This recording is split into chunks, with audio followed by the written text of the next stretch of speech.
Hello friends, இப்போ நம்ம பார்க்க போறது parity relationships. Okay, parity relationships-ல வந்துட்டு நமக்கு interest rate parity theorem, purchasing power parity theorem, Fisher's effect and international Fisher theorem இதெல்லாம் இருக்கு. இப்போ இதுல வந்து நம்ம வந்து first நம்ம understand பண்ணிக்க வேண்டியது எதுக்கு இந்த parity relationships, எதுக்கு நம்ம parity theorem வந்து யூஸ் பண்றோம் அப்படினா to reduce the opportunity or close the arbitrage opportunity. Arbitrage na enna generally vandu for example ipo Chennai எடுத்துப்போம் சென்னையில ஒரு ஸ்டேஷனரி இருக்கு for an example ஒரு பென் அந்த பென்னோட பிரைஸ் பாத்தீங்கன்னா 50 rupees but same pen same brand பெங்களூர்ல 80 rupees அப்போ business minded people என்ன யோசிப்பாங்கன்னா same pen okay 50 rupees சென்னையில இருக்கு பெங்களூர்ல 80 rupees இருக்குனா business minded people வந்து சென்னையில எல்லாத்தையும் வாங்கிட்டு போய் பெங்களூர்ல செல் பண்ணி அங்க ரொம்ப ஈஸியா ரிஸ்கே இல்லாம ஒரு profit gain பண்ணிடுவாங்க 30 rupees profit உங்களுக்கு ஈஸியா கிடைக்குது சோ இந்த டைம்ல என்ன ஆகும்னா டிமாண்ட் வந்து அந்த ப்ராடக்ட்டோட டிமாண்ட் சென்னையில கிரியேட் ஆகும் சப்ளை வந்து பெங்களூர்ல அதிகமாகும் சோ ஒரு மார்க்கெட்ல ஒரு அன்ஈக்குவல் சிச்சுவேஷன் கிரியேட் ஆகும் அப்போ என்னன்னு அப்போ நம்ம வந்து ரிசர்ச் பண்ணும்போது இங்க 50 rupees இருக்குது அங்க 80 rupees இருக்கு சோ நம்ம என்ன பண்ணனும் இந்த பிரைஸை வந்து ஈக்குவலேட் பண்ணா ஆர்பிட்ரேஜை க்ளோஸ் பண்ணலாம் அப்படினு சொல்லிட்டு என்ன பண்ணுவாங்கன்னா சென்னையில இருக்க பிரைஸ் ஓகே 80 rupees இருக்கா நம்ம 50 தானே இருக்கு சோ இங்க இன்கிரீஸ் பண்ணுவோம் அப்படினு சொல்லிட்டு கொஞ்சம் கொஞ்சமா இன்கிரீஸ் ஆகி 65 க்கு வந்துரும் சோ அதே மாதிரி பெங்களூர்ல என்ன பண்ணுவாங்கன்னா ஓகே அங்க 50 தானே இங்க 80 இருக்கு அப்பனா இங்க ரெடியூஸ் பண்ணுவோம் அப்படினு சொல்லிட்டு அங்க ரெடியூஸ் ஆகி அங்கேயும் ஒரு 65 வந்துச்சுன்னு வெச்சுக்கோங்க ரெண்டு பக்கமே 65 வந்துட்டனா ரெண்டும் ஈக்குவல் ஆயிடும் so arbitrage opportunity automatically close ஆயிடும் so இந்த arbitrage opportunity டோட்டலா க்ளோஸ் பண்றதுக்கு ஈக்குவேட் பண்ணி க்ளோஸ் பண்றதுக்கு யூஸ் பண்ற தியரிஸ் தான் வந்துட்டு இந்த தியரி parity theories ஓகே இதுல ஃபர்ஸ்ட் நம்ம பார்க்கிறது வந்து interest rate parity theory இது எப்படி வந்து forex ல எப்படி ரெப்ளிகேட் ஆகுது அப்படினா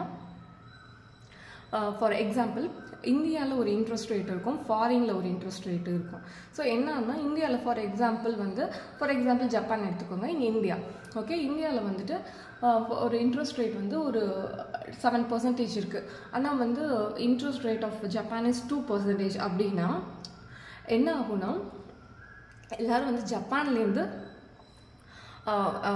மணி borrow பண்ணி கொண்டு வந்து இந்தியால இன்வெஸ்ட் பண்ணுவாங்க சோ எங்க வந்து இன்ட்ரஸ்ட் ரேட் கம்மியா இருக்கோ அங்க இருந்து borrow பண்ணி இன்ட்ரஸ்ட் ரேட் அதிகமா இருக்க கண்ட்ரில இன்வெஸ்ட் பண்ணும்போது ஒரு ஆர்பிட்ரேஜ் கிரியேட் ஆகி அதுல அவங்க profit earn பண்ணுவாங்க சோ இந்த எக்ஸ்சேஞ்ச் ரேட்ல இங்க வந்து நம்மளுடைய கரன்சியோட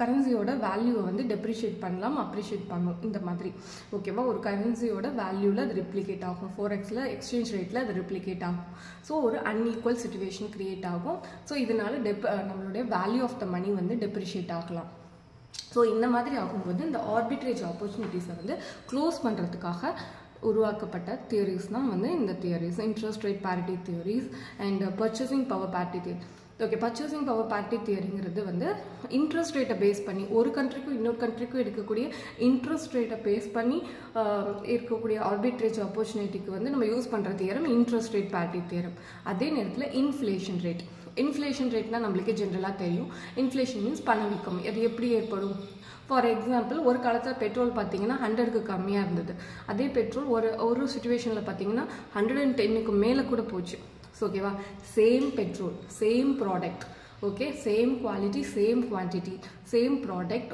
ஒரு சிச்சுவேஷன் போது ஒரு டைம்ல அதோட பிரைஸ் வந்து 100 இருக்கு அதே ப்ராடக்ட்டோட பிரைஸ் கொஞ்சம் நல்லா 110 இருக்கு சோ இப்போ இந்த இடத்துல என்ன கிரியேட் ஆகுதுன்னா ப்ராடக்ட் தான் காஸ்ட்லி ஆகுது பட் நம்மளோட மணி வேல்யூ வந்து டெப்ரிஷியேட் ஆகுது ஏன்னா நம்ம அதிகமான பிரைஸ் கொடுக்க வேண்டியதா இருக்கு அதே ப்ராடக்ட்டுக்கு பிரைஸ் வந்து நம்ம அதிகமாக பே பண்ண வேண்டியதா இருக்கு அப்படின்னா நம்மளோட மணி வேல்யூ வீக்கர் ஆகுது இதுக்கு பேர் தான் வந்து இன்ஃப்ளேஷன் ஓகேவா நம்மளுடைய பணம் நம்மளுடைய பொருளாதாரத்துல எக்கனாமிக்ல ஏற்படக்கூடிய ஒரு சிச்சுவேஷன் அதாவது ஒரு ப்ராடக்ட் காஸ்ட்லி ஆகிட்டே போகுது பட் நம்மளுடைய மணி வேல்யூ அதனால ரெடியூஸ் ஆகுது ஓகே நம்ம ஒரு அதே ப்ராடக்ட்டுக்கு அதிகமாக பணம் கொடுத்து வாங்க வேண்டியதாக இருக்குது இதுக்கு பேர் இன்ஃப்ளேஷன் ஸோ இந்த இன்ஃப்ளேஷனை பேஸ் பண்ணி இந்த இன்ஃப்ளேஷன் ரேட்டை பேஸ் பண்ணி ஒரு கண்ட்ரிக்கும் இன்னொரு கண்ட்ரிக்கும் இருக்கக்கூடிய இன்ஃப்ளேஷன் ரேட்டோட பேஸ் பண்ணி அதில் ஆர்பிட்ரேஜ் ஆப்பர்ச்சுனிட்டியை யூஸ் பண்ணிட்டு இருக்காங்கன்னா அந்த ஆர்பிட்ரேஜ் ஆப்பர்ச்சுனிட்டியை க்ளோஸ் பண்ணுறதுக்கு உள்ள தியரி தான் purchasing power parity theory. Okay, இது ரெண்டுக்கும் சிம்பிள் ஃபார்முலா தான். இந்த சிம்பிள் ஃபார்முலா இந்த ரெண்டுக்குமே ஆல்மோஸ்ட் சிமிலர் ஃபார்முலா தான். இங்கே வந்து நம்ம ஜஸ்ட் இன்ட்ரெஸ்ட் ரேட்டை யூஸ் பண்ணுவோம், இங்கே வந்து இன்ஃப்ளேஷன் ரேட்டை யூஸ் பண்ணுவோம், அவ்வளோதான். But almost same. எப்படின்னா ஃபார்வர்ட் ரேட் F1, அதாவது forward rate of foreign currency which is equal to 1 plus interest rate of home currency divided by 1 plus interest rate of foreign currency into spot rate of foreign currency. ஓகேவா, இந்த formula தான். இந்த இடத்துல வந்து RH interest rate, RFங்கிறது home கரன்சியோட interest rate, இது foreign கரன்சியோட இன்ட்ரெஸ்ட் ரேட். ஸோ இது வந்து forward price of foreign currency, இதுவும் spot price of foreign currency. Okay, same ஃபார்முலாவில் இன்ஸ்டெட் ஆஃப் இன்ட்ரெஸ்ட் ரேட் நம்ம ஜஸ்ட் வந்து இன்ஃப்ளேஷன் ரேட்டை வந்து place பண்ணுவோம். That's it. ஓகேவா, same forward rate of foreign currency is equal to 1 plus inflation rate of home currency divided by 1 plus inflation rate of foreign currency into spot rate of foreign currency. இங்கே நம்ம use பண்ணுறக்கூடிய F1, S1, S0 எல்லாமே, அதாவது spot price எல்லாமே வந்து foreign currency தான் இருக்கும். Okay, இது முடிஞ்சிச்சா? இந்த ரெண்டும் வந்துட்டு ஒன்று வந்து இன்ட்ரெஸ்ட் ரேட்டை பேஸ் பண்ணி இருக்கக்கூடிய பேரிட்டி தியரி. இந்த பேரிட்டி தியரியில் என்ன சொல்லுவாங்கன்னா, ஒரு தியரிட்டிக்கல் இன்ட்ரெஸ்ட் ரேட்டை நம்ம கண்டுபிடிப்போம். இந்த பேரிட்டி தியரியில் ஒரு தியரிட்டிக்கல் இன்ட்ரெஸ்ட் ரேட் கொடுத்துருப்பாங்க. For example, interest rate of one country, example Japan, அது வந்து 2% வச்சுப்போம். இந்த பேரிட்டி தியரியை யூஸ் பண்ணி நம்ம கிரியேட் பண்ணக்கூடிய interest rate of Japan should be 4% இருந்திருக்கணும். ஓகேவா, அதுதான் தியரிட்டிக்கல் இன்ட்ரெஸ்ட் ரேட். ஸோ இந்த பேரிட்டி தியரிஸை யூஸ் பண்ணி நம்ம தியரிட்டிக்கல் இன்ட்ரெஸ்ட் ரேட் என்னன்னு நம்ம கண்டுபிடிக்கலாம். அந்த இன்ட்ரெஸ்ட் ரேட்டு 4% இருக்கணும். பட் 2% தான் ஜப்பான் வந்து இன்ட்ரெஸ்ட் ரேட் ப்ரொவைட் பண்ணுறாங்க அப்படின்னா, ஸோ நம்ம என்ன பண்ணலாம், நம்மளுடைய தியரிட்டிக்கல் இன்ட்ரெஸ்ட் ரேட்டை விட ஜப்பானோட இன்ட்ரெஸ்ட் ரேட் கம்மியாக இருக்குது. ஸோ கம்மியாக இருக்க கண்ட்ரிலேருந்து பாரோ பண்ணி and invest in the other country which is having more interest rate then theoretical interest rate. Theoretical interest ரேட்டை விட அதிகமான இன்ட்ரெஸ்ட் ரேட் இருக்கக்கூடிய இடத்துல நம்ம வந்து இன்வெஸ்ட் பண்ணலாம். ஸோ கம்மியான இன்ட்ரெஸ்ட் ரேட் எடுத்துகிட்டு பாரோ பண்ணிவிட்டு அதை வந்து நம்ம தியரிட்டிக்கல் இன்ட்ரெஸ்ட் ரேட்டோட நம்ம கம்பேர் பண்ணுறோம். இந்த தியரிட்டிக்கல் இன்ட்ரெஸ்ட் ரேட் தான் இந்த interest rate parity theory use பண்ணி நம்ம கண்டுபிடிக்கிறது. ஸோ அதை வச்சு தான் நம்ம ஈக்குவேட் பண்ண போகிறோம். ஓகே, 4% இருந்தால் இந்த இடத்துல இருக்கக்கூடிய ஆர்பிட்ரேஜ் ஆப்பர்ச்சுனிட்டி க்ளோஸ் ஆகிடும். சப்போஸ் ஜப்பானோட ரேட் வந்து 4% இருக்கும்போது ஆர்பிட்ரேஜ் ஆப்பர்ச்சுனிட்டி க்ளோஸ் ஆகும் அப்படின்னு சொல்கிறது தான் இந்த தியரிட்டிக்கல் இன்ட்ரெஸ்ட் ரேட். பட் தேர் இங்கே 2% இருக்கும்போது ஸோ எல்லோரும் என்ன பண்ணுவாங்க, பாரோ பண்ணுவாங்க ஜப்பான்லேருந்து, இன்வெஸ்ட் வந்து அதர் கண்ட்ரியில் பண்ணுவாங்க. So the should be 4%. அதுக்கு பேர் தான் theoretical interest rate.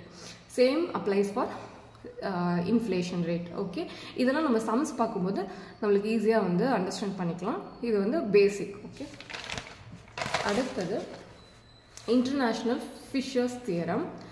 International Fisher's தியரத்தில் இருக்கக்கூடிய ஃபார்முலா ஃபஸ்ட்டு இருக்கிறது ஃபிஷர்ஸ் எஃபெக்ட். ஃபிஷர்ஸ் எஃபெக்டோட ஃபார்முலா நீங்கள் பார்த்தீங்கன்னா 1 plus nominal interest rate which is equal to 1 plus inflation rate into 1 plus real rate of return. So இந்த ஃபிஷர்ஸ் எஃபெக்டில் ரெண்டு டேர்ம்ஸ் வந்து இன்வால்வ் ஆகுது. ஒன்று வந்து இன்ஃப்ளேஷன் ரேட், இன்னொன்று interest rate. Real rate of ரிட்டர்ன்கிறது generally nominal interest rate. Okay, இந்த டேர்ம் வந்து அதாவது nominal interest rate plus 1 plus inflation rate. Okay, இங்கே வந்து ரெண்டு டேர்ம் இன்வால்வ் ஆகுது, இன்ட்ரெஸ்ட் ரேட்டும் இன்ஃப்ளேஷன் ரேட்டும். ஓகேவா, இதுலேருந்து அவங்க என்ன கன்க்ளூட் பண்ணுறாங்கன்னா, difference in interest rate in 2 countries should be equal to difference in inflation rate in 2 countries. அதாவது IRPT யூஸ் பண்ணோம்ல, இன்ட்ரெஸ்ட் ரேட் பேரிட்டி தியரியில் என்ன யூஸ் பண்ணுவோம், இன்ட்ரெஸ்ட் ரேட் டிஃப்ரென்ஸ் கண்டுபிடிக்கிறது. அதே மாதிரி இன்ஃப்ளேஷன் ரேட்டுக்கு இருக்கக்கூடிய டிஃப்ரென்ஸை வச்சு யூஸ் பண்ணுற தியரம் வந்து பர்ச்சேசிங் பவர் பேரிட்டி தியரி. ஓகேவா, இந்த ரெண்டு தியரியும் ஈக்குவேட் பண்ணுறது தான் இன்டர்நேஷ்னல் ஃபிஷர்ஸ் தியரம். ஓகே, இதில் வந்து இப்போ பார்த்தீங்கன்னா தியரிட்டிக்கல் ஃபார்வர்ட் ரேட் தான் நம்ம கண்டுபிடிப்போம். Theoretical forward rate which is equal to 1 plus interest rate of home currency divided by 1 plus interest rate of foreign currency into spot rate which is equal to 1 plus inflation rate of home and foreign currency into spot rate of foreign currency அப்படின்னு சொல்லிட்டு இந்த interest ரேட்டோட theoretical value, inflation ரேட்டோட theoretical value equate பண்ணுறது தான் international Fisher's theorem. ஓகேவா, the real rate of return is higher in one country than in another okay இப்போ வந்து ரேட் ஆஃப் ரிட்டர்ன், அதாவது நம்ம இன்வெஸ்ட் பண்ணிடுறோம், இன்வெஸ்ட் பண்ணிவிட்டு நம்மளுக்கு கொஞ்ச நாள் கழித்து அந்த மணியை நம்ம ரிட்டர்ன் பண்ணும்போது ரீபே பண்ணுவாங்க. இப்போ நான் சொன்னேன் அதே இதில் ஜப்பானில் நம்ம வந்து பாரோ பண்ணிட்டு வந்து இந்தியாவில் இன்வெஸ்ட் பண்ணுறோன்னு வச்சுக்கோங்க, 2% தான் பாரோ பண்ணியிருக்கோம், இந்தியாவில் 7% ப்ரொவைட் பண்ணுறாங்க அப்படின்னா அங்கேருந்து பாரோ பண்ண ஒரு $100 அதாவது 1 lakh இங்கே இன்வெஸ்ட் பண்ணியிருக்காங்க ஃபார் எக்ஸாம்பிள் ஒரு ருப்பீஸ்னால் அதுக்கு நீங்கள் 7% இன்ட்ரெஸ்ட்டோட நீங்கள் வந்து பே பண்ணணும், இந்தியா வந்து ரீபே பண்ணணும். ஸோ அப்போ என்ன ஆகும்னா capital would be flow from second country, அதாவது இன்ட்ரெஸ்ட் ரேட் ஹையராக இருக்கக்கூடிய கண்ட்ரிலேருந்து is higher in one country then in another கண்ட்ரினா capital would be flow from second, அதாவது இன்ட்ரெஸ்ட் ரேட் கம்மியாக இருக்கக்கூடிய செகண்ட் கண்ட்ரிலேருந்து இன்ட்ரெஸ்ட் ரேட் ஹையராக இருக்கக்கூடிய ஃபர்ஸ்ட் கண்ட்ரிக்கு கேபிட்டல் அதாவது மணி வந்து அதிகமாக ஃப்ளோ ஆகும். அதுக்கப்புறம் இன்வெஸ்டர்ஸ்க்கு ஆப்பர்ச்சுனிட்டி ஒரு ரிஸ்க்லெஸ் ஆர்பிட்ரேஜ் ப்ராஃபிட் கிடைக்கும்.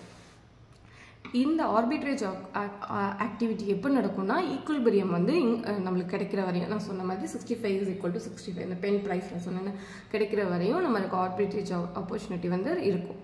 இந்த எக்ஸ்பெக்டட் ரியல் ரேட் ஆஃப் ரிட்டர்ன்ஸில் இருக்கக்கூடிய டிஃப்ரென்ஸை ஈக்குவேட் பண்ணுற வரையும் ஆர்பிட்ரேஜ் ஆக்டிவிட்டி இருக்கும்.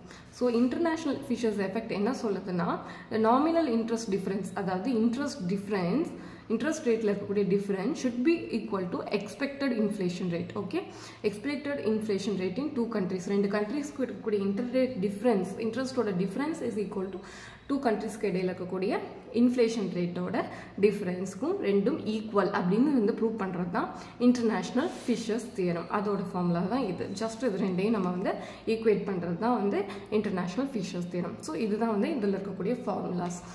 ஓகே ஃப்ரெண்ட்ஸ், எங்கள் சேனலை சப்ஸ்கிரைப் பண்ணுங்கள். ஃபர்தராக இதில் இருக்கக்கூடிய சம்ஸ் நம்ம அடுத்தது பார்க்கலாம். Okay, thank you.